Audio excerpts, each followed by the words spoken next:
Hey guys, welcome back to Electrical Car Repair Live. Our mission at the garage is to save you guys as much money as we can. That's why we make these absolutely free videos and we teach you how to fix your car for free. Let's go ahead and start on it now.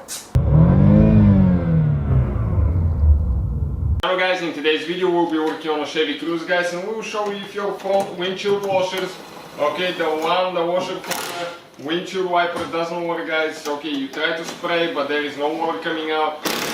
It could be, of course, a few reasons for that. It could be broken hose, it could be burnt fuse, it could be bad pump, or you could be out of fluid. But in today's video, guys, we will explain how to, guys, actually find the fuse for the washer, okay, front washer. Stay with us, that's what we will be doing. In the meantime, guys, we will have more than 200 videos on this car, guys, because our goal is to save you as much money as we can by providing all these videos. All we need, guys, in return, please subscribe to the channel, give a like and drop a comment, okay, for any reason, guys, that you want to share, what you like, what you don't, so we can improve and make better videos for you.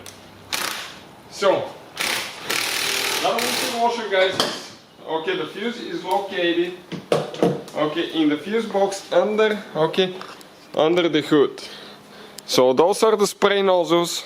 Okay, right here, these spray nozzles, if they don't spray anything, okay, this is your reservoir here, the pump is on the back, underneath. We'll have a video, guys, how to replace it and all that coming soon. But the fuse is right here, in this, under this cover, so we need to go ahead and remove it, guys. We have 1, 2, 3 clips. So we need to squish on each side, guys, pull up.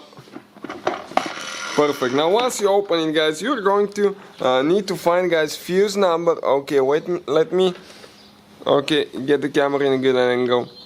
Fuse number 56. Okay, it will be this fuse, guys, right here. So we will use the fuse puller here. You have 1, 2 that you pull back and then you can pull it out. Get on top of the fuse, lock it like that, pull it out. Now squish on the back side, get that thing out, guys. Most of the times you can tell if the fuse is burnt. In our case it is, so you can definitely, guys, tell that this fuse is bad. Now I'll go ahead, okay, let me grab the replacement fuses quick. I'm actually, guys, going to show you how to test the fuse quick, because some of you will not know for sure, and sometimes you cannot tell for sure if the fuse is burnt. Like, some of the fuses are not the clear ones, so it's hard to see. You can use just a voltmeter, guys. This one will be listed in the description of the video below for your convenience.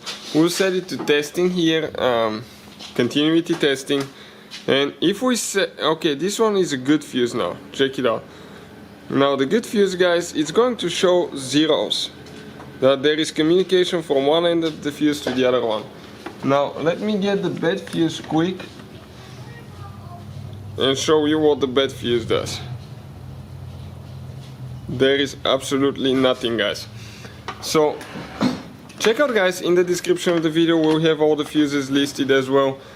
That whole box, guys, we couldn't believe that we got it for such a good deal, to be honest with you. And now all we have to do, replace it with a new one, just like that. So this is pretty much it, guys. Don't forget to put your fuse puller here as well. So thank you, guys, for watching. Please subscribe to the channel for more videos. Hopefully, guys, the video was helpful and we were able to save you money. We, guys, have more than 19,000 free repair videos on our YouTube channels. Check them out. We have videos that can save you thousands of dollars in future repairs. Thank you for watching and see you guys next time.